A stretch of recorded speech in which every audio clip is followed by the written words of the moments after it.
ഞാനും നിങ്ങളും ഒക്കെ പൂർണ്ണമായിട്ടും നമ്മുടെ പ്രകൃതം എന്ന് പറഞ്ഞാൽ, ഞാൻ എപ്പോഴും പറയുന്നതാണ്, പൂർണ്ണമായും ഉല്ലാസവും സമാധാനവും സമൃദ്ധിയും സന്തോഷവും കൊണ്ട് നിറക്കപ്പെട്ട ഒരു പ്രകൃതമാണ് നമ്മുടെ.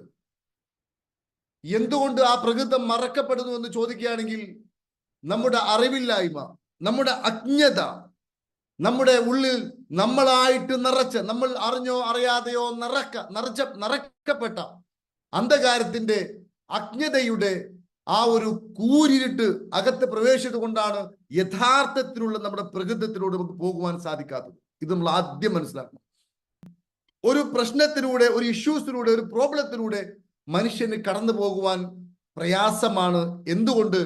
ഒരു ട്രെയിനിന് ഒരിക്കലും ഒരു റോട്ടിലൂടെ പോകുവാൻ സാധിക്കാത്തതുപോലെ, ഒരു ട്രെയിൻ അതിന്റെ പാളത്തിലൂടെ പോവുകയാണെങ്കിൽ അതിന് കംപ്ലൈന്റ് ഇല്ല. ഒരു ബസ് അതിന്റെ റോട്ടിലൂടെ പോവുകയാണെങ്കിൽ അതിന് കംപ്ലൈന്റ് ഇല്ല. ഒരു കാറ് അതിൻ്റെതായ റൂട്ടിലൂടെ പോവുകയാണെങ്കിൽ അതിന് കംപ്ലൈന്റ് ഇല്ല. റൂട്ട് തെറ്റുമ്പോഴാണ് പ്രശ്നങ്ങൾ വരുന്നത്. അതുകൊണ്ട് തിരിച്ചറിയുക പ്രിയപ്പെട്ട സുഹൃത്തുക്കളെ, നമ്മുടെയൊക്കെ റൂട്ട് എന്ന് പറഞ്ഞാൽ സന്തോഷമാണ്, സമൃദ്ധിയാണ്, ആശ്വാസമാണ്, ഉല്ലാസമാണ്, സദാ ആനന്ദമാണ് എന്ന സത്യം തിരിച്ചറിയുക.